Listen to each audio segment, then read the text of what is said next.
Development के बारे में। ठीक है, अभी तक हमारे चैनल पर हम वेब डेवलपमेंट पढ़ा रहे थे, जिसमें हमने काफ़ी सारी चीज़ें पढ़ी है, जैसे कि हमने पढ़ाई है आपको HTML, CSS, जावास्क्रिप्ट, उसके बहुत सारे projects, then React JS, Redux, और भी काफ़ी सारी चीज़ें हम पढ़ा ही चुके हैं। बैक एंड डेवलपमेंट भी हमने पूरा पढ़ा दिया है, और उसके अंदर हमने एक प्रोजेक्ट भी बनवा रहे हैं जो बहुत अच्छा प्रोजेक्ट है। एक तरीके से वो पूरा हो चुका, बस उसमें MVC स्ट्रक्चर वगैरह कुछ और ज़्यादा चीज़ हम उसमें ऐड कर रहे हैं। ठीक है, चलो ये तो पुरानी बातें हो गई, अब कुछ नई बातें करते हैं कि ऐप डेवलपमेंट में मैं आज आपको बताने वाली हूँ कि हम क्या क्या सीखेंगे, क्या क्या सीखना चाहिए हमें ऐप डेवलपमेंट में, और इसमें हमारी पैकेज कितने होते हैं, और इसको हमें सीखना क्यों चाहिए, एज अ स्किल सीखना चाहिए, या फिर इससे हमें जॉब मिल सकती है, या फिर क्या क्या चीज़ें इसमें हो सकती है। ठीक है, सबसे पहले मैं आपको बता देती हूँ कि अगर आपको ऐप डेवलपमेंट सीखना है तो आपको कौन सी लैंग्वेज करनी पड़ेगी। तो इसमें आपको काफ़ी सारी लैंग्वेज सीखनी पड़ेगी, स्विफ्ट, फ्लटर वगैरह ये सब। इसका फुल रोड मैप मैं आपको स्क्रीन पर जाकर दिखाऊंगी थोड़ी देर में। ठीक है, उससे पहले मैं आपको बता देती हूँ कि ऐप डेवलपमेंट यूज़ किस लिए होता है। देखो, जैसे कि हमारा वेब डेवलपमेंट होता था, ऐसे ही हमारा ऐप डेवलपमेंट होता है। अगर आपको इसका एज अ स्किल सीखनी है, अगर आपको इसको फ्रीलांसर में डालना है कि आपको फ्रीलांसिंग करनी है आगे जाके, तो आप इसको सीख सकते हो एज अ स्किल। ठीक है, और अगर आपको इससे क्या चाहिए, जॉब चाहिए, तो आपको रेज्यूमे में अपने प्रोजेक्ट्स वगैरह डालने पड़ेंगे, ये सब चीज़ें डालनी होती है, सिर्फ वेब डेवलपमेंट में डालनी होती है। इसको हम ऐप डेवलपमेंट बोल देते हैं। तब ऐप डेवलपमेंट होती क्या है, देखो, जैसे कि आप डेली बेसिस पर ऐप्स देखते होंगे काफ़ी सारी। अब हम मान लेते हैं गूगल हो गई, एक गूगल की भी ऐप होती है, प्ले स्टोर हो गया, एक प्ले स्टोर ऐप होती है हमारी। ठीक है, एक हमारा इंस्टाग्राम हो गया, फेसबुक हो गया, जिसको हम बहुत ज़्यादा यूज़ करते हैं, जोमेटो, स्विगी, एंड और भी काफ़ी सारी ऐप्स है। जो आपके क्या होता है, कैमरा हो गया, वो एक ऐप है जो खुद से बिल्ड होकर आती है, पहले मोबाइल में हमारे रहती है। ठीक है, एक हमारा जिससे हम कॉलिंग करते हैं, वो भी हमारी एक ऐप होती है। तो ऐसी अगर ऐप्स आपको बनानी है तो उसके लिए आपको काफ़ी सारी चीज़ें सीखनी पड़ती है। जैसे कि वेब डेवलपमेंट में वेबसाइट बनाते टाइम आपको काफ़ी सारी चीज़ें सीखनी पड़ती है, ऐसी आपको ऐप डेवलपमेंट में भी सीखनी पड़ती है। अब वे काफ़ी सारी चीज़ें हैं क्या, वो हमें सीखना क्या क्या पड़ता है। जैसे कि हमारी वेब डेवलपमेंट होती है, ऐसी हमारी ऐप डेवलपमेंट होती है, इसमें भी हमें काफ़ी सारी स्किल्स को सीखना पड़ता है। तो अब देखते हैं हमें क्या क्या इन स्किल्स में सीखना है, देन इसकी सैलरी कितनी होती है वो भी मैं आपको बता देती हूँ। इसकी सैलरी काफ़ी होती है, अगर आप जाके कहीं पे प्रोजेक्ट्स डालते हो तो काफ़ी कंपनीज इनको हायर करती है। और कंपनीज में आपको पता नहीं है शायद क्या होता है, कंपनीज में ये होता है कि आप सॉफ्टवेयर इंजीनियरिंग सीख लो, आप ऐप डेवलपमेंट सीख लो, आप वेब डेवलपमेंट सीख लो, आप पर काम आना चाहिए।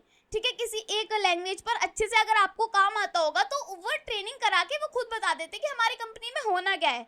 ठीक है, ऐसा नहीं है कि आप जो सीख रहे हो सिर्फ वो ही आपसे कराएंगे, तो वह आपको अपनी चीज़ें भी सिखाते हैं। ठीक है, तो कंपनीज में ये होता है, घबराने वाली बात नहीं है। एज अ स्किल आपको बहुत अच्छे से, अगर आपका इंटरेस्ट है, अगर आपको सीखने का मन है कि यार कैसे ऐप्स बनती है, कैसे सारी चीज़ें होती है, तो आप इसको आराम से सीख सकते हो। कोई हार्ड काम नहीं है, बहुत ज़्यादा इजी है। अगर वेब डेवलपमेंट सीख लिया तो ऐप डेवलपमेंट तो बहुत ही जल्दी शिफ्ट हो जाओगे आप, इसमें कोई प्रॉब्लम नहीं होने वाली। चलिए तो स्क्रीन पर चलते हैं और समझते हैं हमें क्या क्या इसमें पढ़ना है, क्या क्या हमें इसमें करना चाहिए। ठीक है, ज़्यादा देर की वीडियो नहीं होगी, थोड़ी सी देर की वीडियो होगी, तो प्लीज़ इसको स्किप मत करना, आपके लिए बेनिफिट रहेगा अगर आप इसको देखोगे तो। अगर वीडियो अच्छी लगती है तो लाइक कमेंट शेयर ज़रूर किया करो। तो चलिए अब स्क्रीन पर चलते हैं।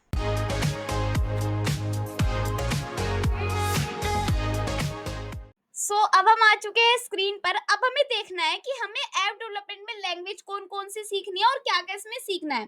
ठीक है, जैसे कि मैंने अभी आपको बताया कि इसमें हमें ऐप्स बनानी होती है, तो उसके लिए क्या क्या स्किल सीखनी पड़ती है। तो उसमें काफी सारी लैंग्वेजेस है, बट आपको सारी नहीं करनी, कोई एक लैंग्वेज चॉइस करनी है। सबसे पहले हम आ जाते हैं, सबसे पहले हमारा स्टेप होता है प्रोग्रामिंग लैंग्वेज को चॉइस करना। ठीक है, जैसे कि हम इस वाली प्रोग्रामिंग लैंग्वेज पे आई, यहाँ पे देखो आपको 5 लैंग्वेजेस दिख रही है, जावा, कॉटलिन, स्विफ्ट, फ्लटर और रिएक्ट नेटिव। अब ये 5 लैंग्वेजेस ऐसी है जिनको आप यूज कर सकते हो, बट ये अलग अलग तरीकों से यूज होती है। जैसे कि कुछ लैंग्वेज हमारी ऐसी होती है जो हमारी एंड्रॉइड डेवलपमेंट के लिए काम आती है। एंड्रॉइड मतलब कि जो हमारे मोबाइल्स होते हैं, एंड्रॉइड मोबाइल, ठीक है, उनमें काम आती है। अब कुछ हमारी होती है जैसे कि iOS डेवलपमेंट। iOS क्या होता है, iOS हमारा होता है इसके मैक, ठीक है, आईफोन वगैरह हो गई, इन सब चीजों के लिए, इन सब के लिए जो भी एप्स बनती है उनके लिए हमें कौन सी लैंग्वेज का यूज करना पड़ता है। ठीक है, ऐसी हमारी एक लैंग्वेज होती है जो होती है हमारी दोनों के लिए, जो दोनों में यूज होती है लैंग्वेजेस।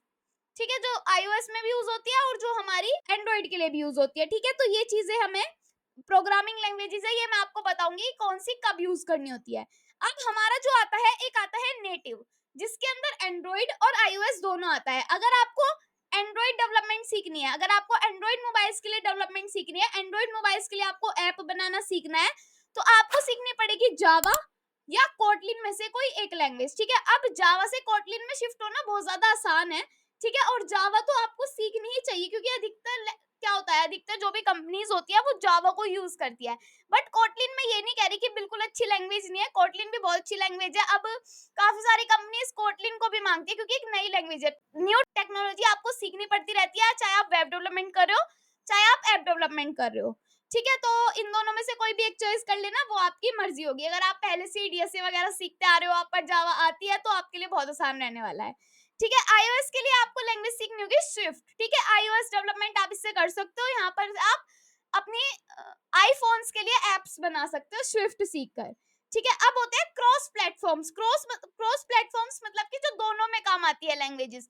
अब दोनों में कौन कौन सी लैंग्वेजेस काम आती है? एक तो होती है फ्लटर, ठीक है, जो गूगल पहले से यूज कर रहा है, और एक होती है रिएक्ट नेटिव, जो हमारी फेसबुक यूज कर रहा है, ठीक है। तो अब दोनों में ही आपको ये सोचने की जरूरत नहीं है मैं कौन सी करूँ, जोन सी भी आपको अच्छी लगेगी वो आप कर सकते हो। आपको पता ही है कि लैंग्वेजेस में होता क्या है, थोड़ा बहुत चेंजेस होते रहते हैं, वरना कोई ज्यादातर इतनी बड़ी लंबी चौड़ी बात नहीं है, ठीक है। अब आपको पता है, जैसे कि हम वेब डेवलपमेंट करते हैं, उसमें हमें जो दिखता है यूजर इंटरफेस होता है, वो क्या होता है, हमारा फ्रंट एंड का काम होता है। ऐसे ही यहाँ पर भी कुछ यूआई यूएक्स डिजाइन होता है, जो एक एप्लीकेशन को बनाने के लिए यूज होता है, ठीक है। अब इसमें होता है बैकएंड का काम भी इसमें होता है। अब बैकएंड में भी आप काफी सारी टेक्नोलॉजीज को सीख सकते हो। मैंने जैसे कि बैकएंड में आपको पढ़ा रखा है नोड.जेएस वगैरह, आप वहां से भी जाके उसको सीख सकते हो, कोई प्रॉब्लम की बात नहीं है, सेम काम होगा। नोड.जेएस पे आप कर सकते हो, फ्लास्क कर सकते हो, देन स्प्रिंग कर सकते हो, इन तीनों में से कोई भी एक कर सकते हो। मेरी मानना तो नोड.जेएस बहुत ज्यादा आसान और इजी टू अंडरस्टैंड है, उसको आप कर सकते हो। बट उससे पहले आपको जावास्क्रिप्ट सीखनी पड़ेगी, ठीक है। अब ये मत कहना कि जावा सीख के हम जावास्क्रिप्ट में शिफ्ट हो जाएंगे, हो जाओगे, बट दोनों के कॉन्सेप्ट अलग अलग है, ठीक है। दोनों अलग है, भले ही उसको जावा और जावास्क्रिप्ट बोलते हो, ठीक है। अब ये तो बैकएंड में होगा, और डाटाबेसेस भी सीखना होता है कि डाटाबेसेस में डाटा को सेव कैसे करवाना है। आप किसी एप्लीकेशन पर गए, किसी डाटा को सेव करवा के रखना, उसको डिलीट करना, ये सब काम होता है, तो वो सब डाटाबेसेस का काम होता है, ठीक है। जो डाटाबेसेस होते हैं दो तरीके के मैं आपको बता रही हूँ, मोंगोडीबी और एसक्यूएल, ज्यादातर यही यूज होते हैं। और मोंगोडीबी बहुत अच्छा है, मोंगोडीबी को यूज करना, मेरी ओपिनियन से आप मोंगोडीबी को ही यूज करना, और वैसे एसक्यूएल को भी आप यूज कर सकते हो। तो ये पूरा फंडा है इसका, जो आपको सीखना है, ठीक है, अगर आपको ऐप डेवलपमेंट में जाना है, ठीक है। और अगर वीडियो अच्छी लगी तो लाइक कमेंट शेयर जरूर करना। Thank you.